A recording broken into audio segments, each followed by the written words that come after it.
Welcome back. I'm Linda with the rvshelter, and today I'm going to go over domestic violence personalized safety plan. The term is often used to describe a plan of action that can help keep you safer from an abuser. I'm going to do a series on this, and in this series, we will discuss keeping yourself and your family members safe in various situations. It is important to know that not all these suggestions work for everyone, and some might even put you in greater risk. Because of that, we encourage you to look through these safety tips that we're going to be doing and take those that make the most sense to you when creating a tailored safety plan for your specific situation. In some circumstances, okay, it's very important that you keep yourself safe at all times. So some of the things that we will discuss in later videos will be the restraining order. We're going to give you tips on how to stay safe. And it may be part of your safety plan. And then some domestic violence victims, tips on how to stay safe if you are being abused by an intimate partner. Safety tips for stalking, tips on how to stay safe if you're a victim of stalking, of course. Safety planning with children, things to consider when you have children and are planning to leave an abusive relationship. Safety in a confidential address. If you have left an abusive home or you are trying to keep the abuser away from you, your new confidential address, this information will provide tips for staying safe. And then safety in court. If you are going to see an abuser or stalker in court, we will discuss some ideas on how to stay safe in the courthouse. Safety in rural areas. If you live in a rural area or a small town, there are some extra things to keep in mind when you are trying to stay safe. Safety using the internet. There are ways that an abuser can access your email and also find out where you have been on the internet, and it's impossible to hide at all times. And then safety while using social media, how to stay safe on Facebook, Twitter, and other social networks. And then safety ideas of when an abuser gets out of jail. And I got some of this information off of womenslaw.org. Okay. Now I'm going to go through the steps on the form for a domestic violence personalized safety plan. And so we'll go through all the steps slide by slide, and I will read actually what the domestic violence personalized safety plan says. Okay. So step one is safety during a violent incident. And persons cannot always avoid violent incidents. In order to increase safety, persons may use a variety of strategies. So some of those strategies that you can use are if you decide to leave, I will, and then you'll fill in the blank, such as practice how to get out safely, what doors, windows, elevators, stairwells, or fire escapes you will use. And then B, I can keep my purse and car keys ready and put them, what location are you going to put them in? A safe location that the abuser won't know in order for you to get out quickly. Okay.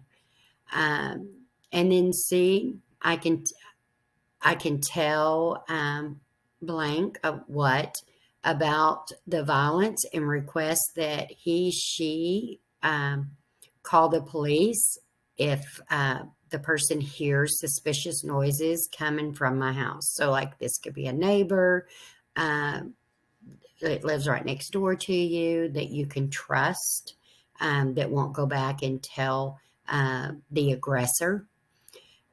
D, I can teach my children how to use the telephone to contact the police, the fire department, and 911. Uh, E, I will use what we use as my code with my children or my friends so that they can call for help. So, like your code might be, some kind of ice cream or something that you don't buy, or something that your kids will know or somebody else will know. F, if I have to leave my home, I will go to where you're going to go. Decide this, even if you don't think there will be a next time. Okay, like this is the last time it's going to happen. It's never going to happen again. But go ahead and try to make that plan of where you're going to go, where you're going to leave to. And G, I can always teach some of these strategies to some or all of my children. So, what strategies do you need to teach your children in this situation? And then H, when I expect we're going to have an argument, I'll try to move to a place that is low risk, such as where is it low risk for you? Try to avoid arguments in the bathroom, garage, kitchen, near weapons, or in rooms without access to an outside door because you get trapped in there, and that can increase your risk at that time. And then I will use my judgment and intuition. If the situation is very serious, I can give my partner what he or she wants to calm him or her down. And I have to protect myself until uh, until I can get into a safe place. Okay, next slide, we'll go over step 2. Step 2 of the safety plan, safety when preparing to leave. Um, so, persons frequently leave the residence they share with the partner. Leaving must be done with a careful plan in order to increase safety. Aggressors often strike back when they believe that you're leaving the relationship. So with this, I can use some of these or all of the following strategies. I will leave money and an extra set of keys with a person that you trust, maybe somebody who is not friends with both of you, so that you can leave quickly. I will keep copies of important documents or keys at, again, a person's house or somewhere that you can trust that maybe you guys aren't friends with together. I will open a savings account to increase my independence. A good thing about that is to also use another address for that information to go to so that it doesn't come to your mailbox where it can, the aggressor can open your mail and find out about it. And other things I can do to increase my independence include, so what are some of the other things that you feel that you can do in order to increase your independence? Okay. And then I can, excuse me, I can keep change for phone calls at all times, or a prepaid phone somewhere that they don't know about. If you use your telephone card or cell phone, then all the numbers that you called could also show up on the phone bill if it goes to your house, or if you're on that phone with the aggressor in the relationship. So keep your phone communications confidential. That will really increase your safety. I will check with whoever to see who would be able to let me stay with them or lend you some money if you decide to leave. I can leave extra clothes or money with Again, a safe person that's not going to tell the aggressor uh, about your clothes being there and that you're deciding to maybe leave. I will sit down and review my safety plan every month, every 2 weeks, every 3 months, in order to plan the safest way to leave the residence. And I will rehearse my escape plan, and as appropriate, practice it with your children so that they are aware of it and know what's going on if you decide to exit the situation. Next, we will go over step 3.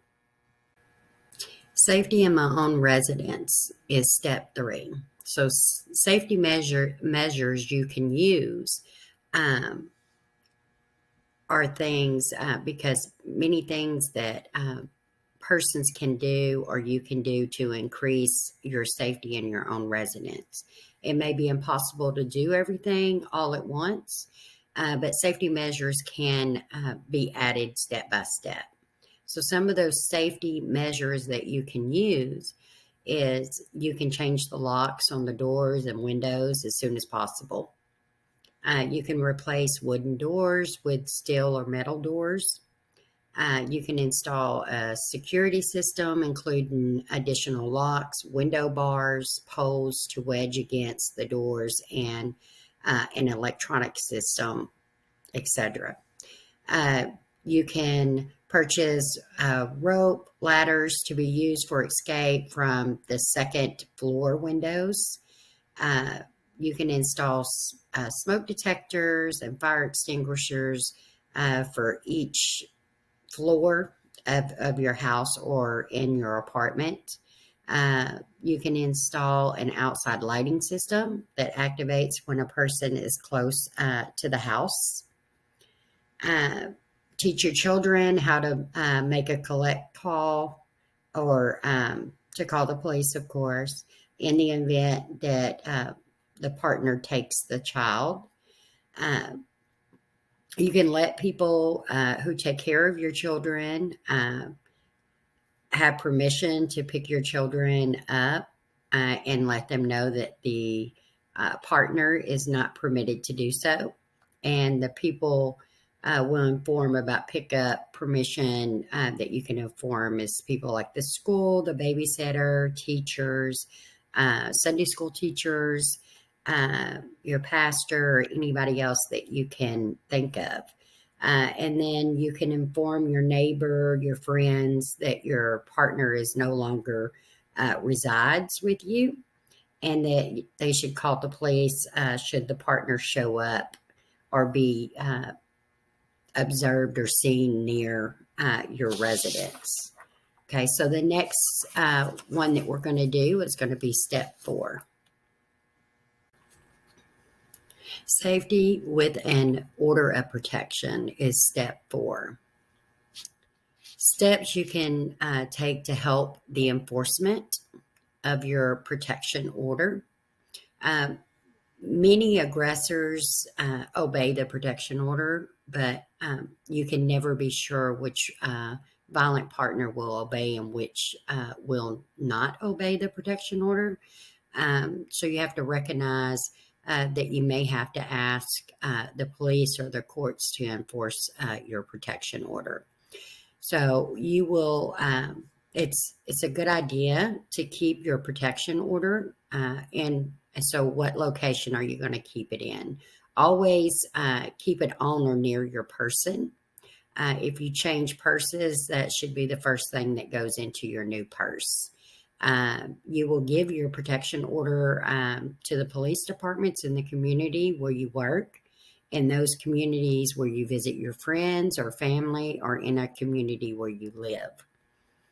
There should be county or state registries of protection orders that all police departments can call to confirm a protection order, and you can check to make sure that the order is on the registry. And so then find what those phone numbers are for your county and state. And then you will inform your employer, your minister, rabbi, your closest friends, or anybody else that you want to, that you have a protection order in effect. If your partner destroys your protection order, you can get a copy from the clerk's office.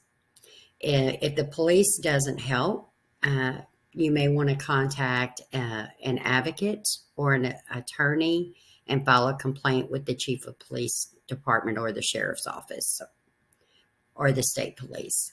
If the partner violates the protection order, you can call the police and report the violation to them. So the next one that we're going to do is going to be step 5. Safety on the job and in public. This is step 5. Each person must decide um, who to tell about the situation that they have been in, and uh, to decide which ones they want to bring into their circle in order to help them stay safe. So some of the things that you might do one or two, or you might do all of the following, but you can inform your boss, the security supervisor, or anybody else at work that you would like to confide in. You can ask whoever you want to help screen your telephone calls at work. When leaving work, what can you do? You know, pay attention to everything around you. This is kind of personalized, whatever you want to do. If you have a problem while driving home, what are you going to do? Make a plan for that. If this happens, this is how I'm going to react, and this is how I'm going to deal with that situation. If you use public transit, what are you going to do on that? Set close to the exit door, set close to where the door opens, set behind, if it's a bus, set behind the bus driver if any way possible. Set on the outside of the seat, not the inside, so it's easier to get out. And then you can go to a different grocery store, shop at different malls, conduct your business in different hours than what you normally do. Try not to have a routine, basically. You can use a different bank, also go different hours. That way your partner doesn't know when you're going to be at a certain place. Our next one that we're going to go over is going to be step 6. Safety in drug or alcohol use is step 6. The use of alcohol and other drugs can reduce your ability to protect yourself. If drug or alcohol use has occurred in your relationship with your partner, you can enhance your safety by some of the following.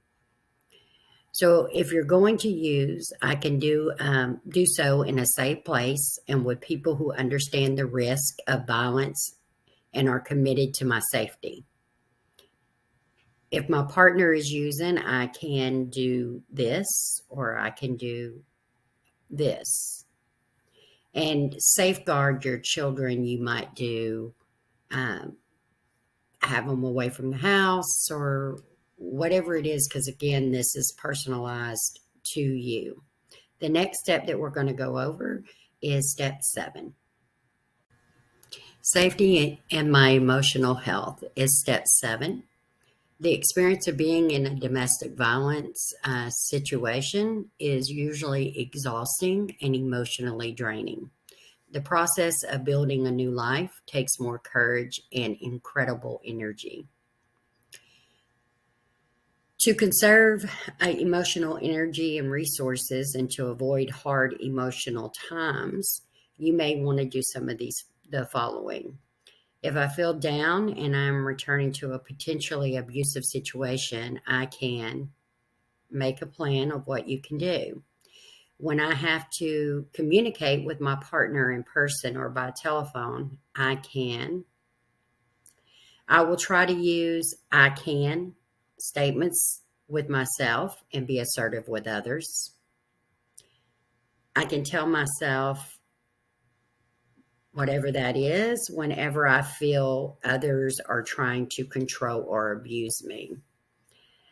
I can read blank to help me feel stronger, or watch motivational videos. Uh, Again, personalize it to yourself. I can call who for support. I can attend workshops and support groups at the domestic violence programs, or something else that you feel like you can do to gain support and strengthen relationships. We're going to go over step 8 next. Items to take when leaving is step 8. When leaving, it is important to take certain items with you. Uh,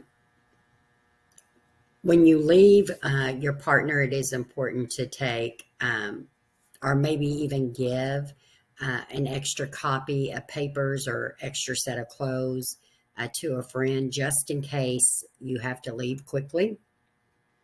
Even if you have never worked, if you can take money, if you have a joint account, holding savings, checking accounts. Um, if you don't have money, if you're not jointly, then legally, if you take the money, then you could be, charged for that if you take something that your name's not on. So remember that. Uh, The following items are always good to take, which is identification of yourself, your birth certificates, the children's birth certificates, school and vaccination records, checkbook, ATM card, key to the house, car, office, medications, welfare identifications, if you have that, work permits, green cards, social security cards, money, credit cards, driver's license and registration, and copy of your protection order, passports, divorce papers, medical records for all your family members, lease and rental agreements, mortgage payment book, bank books, insurance papers, address book, pictures, jewelry, children's favorite toys or blankets, items of special sentimental value. And sometimes you can't get some of this stuff and be able to leave safely. Have telephone numbers for the police, sheriff's department, uh, where you live, where you work, the schools, the prosecutor's office number, local shelters, if you can. There's also a national domestic violence hotline, which is 800-799-SAFE, or visit www.ndvh.org. The county registry of protection orders, the state registry of protection orders, your work number, supervisor's home number if you can. And then keep these documents in a safe place or out of reach of your partner at this time. So that concludes going over the safety plan. At this time, I will go over some of our information again on the next slide. At this time, I'd like to thank you for watching the video and push subscribe so that you'll know when we upload more videos. The River Valley Shelter is in Russellville, Arkansas. Our hotline number is 479-968-3110. And our website is rivervalleyshelter.org. You can donate there, or you can get more information about our services. We also have a Cash App for donations, and it's $RV Shelter, and we'd appreciate any donations that will help our program. And I'd like to credit I got some of the information from the National Center on Domestic and Sexual Violence website, and also from womenslaw.org. See you next time.